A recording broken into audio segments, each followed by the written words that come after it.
Alors, nous sommes le 1er mars 2025. J'ai découvert une petite merveille, là, une petite gazette avec plein d'articles intéressants. Mai 2013. Psychiatre, ces apprentis sorciers qui jouent avec notre cerveau, par exemple. Hein. Hommage à Thomas Sass, 50 années de combat contre les abus psychiatriques. Miss l'hôpital de la honte, Sainte-Marie, hein. Folie meurtrière, la psychiatrie sur la sellette. Voilà. Alors, page 6, une clinique se livre à des expériences inquiétantes sur le cerveau humain. Donc, mai 2013. Association psychiatre militaire. Ça craint. Hein. Vers un contrôle total des comportements, se demande Alexandre Fortet, un journaliste. Donc, Clinatech, une clinique discrète de Grenoble, développe l'implant de nano dans le cerveau. L'implant de nano, c'est comme ça qu'on disait en 2013. C'est sur un terrain militaire, en partie couvert par le secret défense, que se dresse le bâtiment de Clinatech, cette nouvelle clinique vouée à la recherche sur les microdispositifs susceptibles d'être implantés dans le cerveau humain. La grande opacité qui règne sur ces travaux ne peut qu'inquiéter. On apprend que le projet est piloté par le Commissariat à l'énergie atomique de Grenoble, avec le CHU de Grenoble et l'INSERM. Ce projet aurait vu le jour en 2006 dans le bureau du directeur du CEA de Grenoble, Jean Terme, en présence d'Alain Bugat, ingénieur général de l'armement. Alors administrateur général du CEA, et de Bernard Bigot, alors le haut commissaire à l'énergie atomique. Il s'agit donc d'une alliance entre le civil et le militaire pour créer une technologie. Malgré les promesses de l'avancée phénoménale des nanotechnologies dans le domaine médical, ce projet interpelle par sa coloration militaire. Va-t-il s'adresser au bien-être d'autrui ou va-t-il virer au contrôle général de nos comportements ? En cette matière, nous sommes sur le fil du rasoir, car on ne peut éviter de penser aux expériences menées par la CIA dans les années 50, en collaboration avec des psychiatres comme James Cameron pour laver les cerveaux et contrôler la pensée humaine, expérience reconnue officiellement 50 ans après par l'État américain. On a la vidéo de la déclaration de Clinton en 1995 où il présente ses excuses au peuple américain pour ce qui a été fait, notamment dans les programmes MK Ultra et compagnie. L'heure aujourd'hui est aux nanotechnologies, c'est-à-dire la miniaturisation extrême des éléments matériels permettant de concevoir des mécanismes électroniques et physiques qui pourront être implantés dans le cerveau et agir de l'intérieur. Le directeur du Clinatech, François Berger, professeur de médecine, évoque la possibilité de traiter des comportements aussi différents que l'obésité ou l'anorexie par la neurostimulation. Une guerre de retard, ça se faisait déjà dans les années 50, 1950, voilà, le docteur Delgado, qui faisait des expérimentations sur des singes implantés, sur des humains aussi implantés au niveau du cerveau. Et en envoyant un signal électrique sur ces implants, il pouvait modifier des comportements, notamment, par exemple, oui, il pouvait provoquer parfaitement l'anorexie. Hein. Un singe qui n'a pas mangé pendant 3 jours, lorsque une certaine partie du cerveau était stimulée, il se détournait de la nourriture qu'on lui tendait.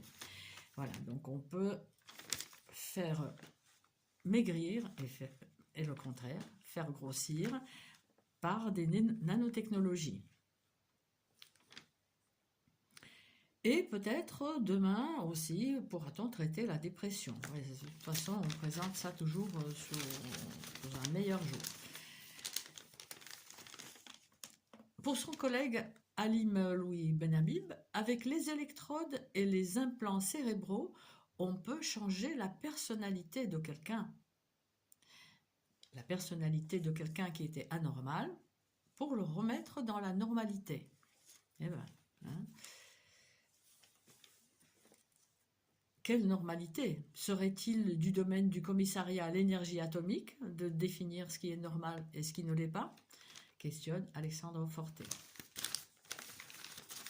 À ce propos, Claire Sévrac, dans son livre La guerre contre les peuples, évoque le DSM-4, hein, c'est le manuel diagnostique des maladies psychiatriques endogènes est certainement aussi inventé, hein, comme le dénonçait le professeur Sass, hein,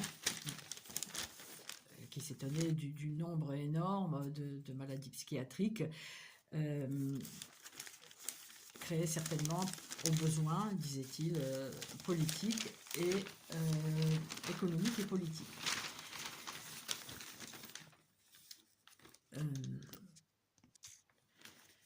Même le directeur de Clinatech reconnaît, à travers la nanomédecine, on dressera une nouvelle frontière entre le normal et le pathologique. Apprenti sorcier.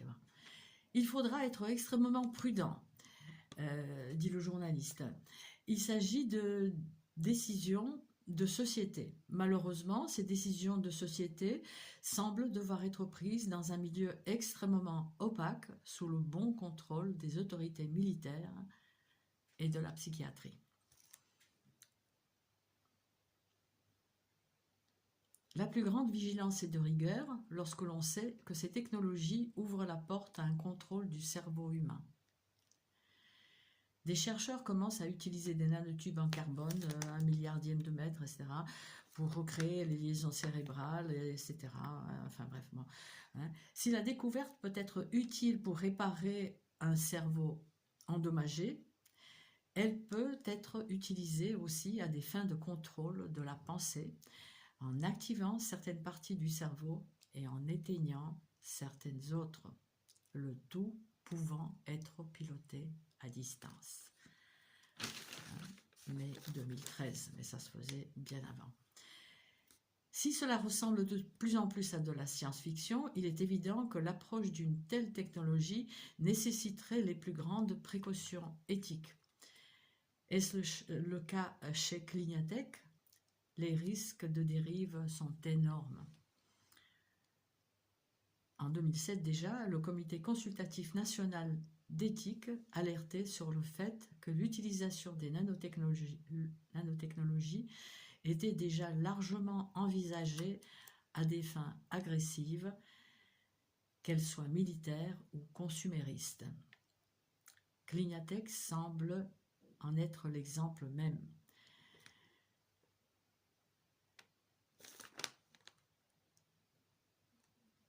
La Commission des citoyens pour les droits de l'homme étend poursuivre ses investigations sur ce centre et s'assurer que les citoyens seront protégés contre les dérives de la psychiatrie à des fins de contrôle.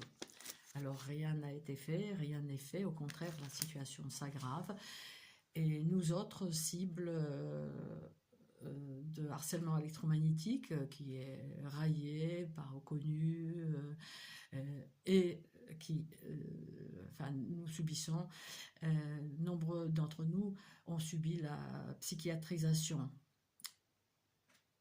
Voilà, je pense notamment au cas de Régis Hanen en Belgique, sauvagement torturé en ce moment même, je l'ai eu tout à l'heure. Moi, je me suis fait bien allumer aussi, bien brûler. Là, il lève le pied un peu, mais c'est quand même encore costaud. En 2013, commençaient les tortures de Eléa Cybele, Eléa Cible. Vous pouvez voir sa chaîne harcèlement électromagnétique. Commençaient ces tortures sauvages, donc par des nanotechnologies, des tortures à distance. Elle est en France, elle est dans la ville de Lorient. Moi, je suis à Nice, il y a d'autres personnes, il y a d'autres cibles qui sont ici, certaines autres cibles. Il y a Cara qui est à Nice, pas très loin, il y a Romans, à Toulouse, à Paris, il y en a un paquet. Il y a d'autres cibles à travers la France. Euh, la torture électromagnétique est couverte par le secret défense, comme le dit Louis Freiheit dans son petit opuscule Droit comparé du harcèlement électromagnétique. Donc, ces tortures par ces nanotechnologies sont couvertes par le secret défense et sont largement psychiatrisées.